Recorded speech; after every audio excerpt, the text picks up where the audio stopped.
maghapong pagpadyak ng trolley sa Riles, binubuhay ng ilang ama sa Los Baños sa Laguna ang kanilang mga pamilya. Kaya ngayong papalapit na Father's Day at bilang pakikiisa sa Prostate Cancer Awareness Month ngayong Hunyo, hinatiran sila ng GMA Kapuso Foundation ng maagang regalo.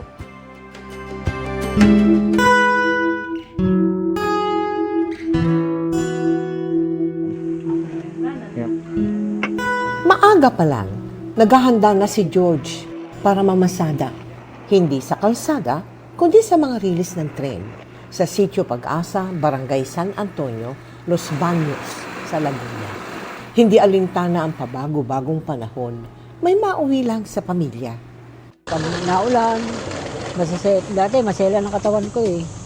Pag ako'y nainitan, ambunan, hinahapo ako.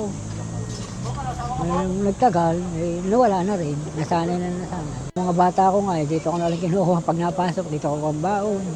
Trolley boys ang tawag sa kanilang mga kalalakihang nagpapadyak sa riles. Si George, 25 taon na itong hanap buhay. Batid naman daw niyang peligroso ito, lalo't may dumadaang pa ring tren dito, kaya doble ingat sila. Kaya ngayong Father's Day, regalo ng GMA Kapuso Foundation, ang libreng prostate-specific antigen test, urinalysis at medical consultation para sa mahigit 100 amang nagtotrolley sa lugar. Prostate-specific antigen is to check kung may nag-uumpisang bukol o infection o paglaki ng prostate.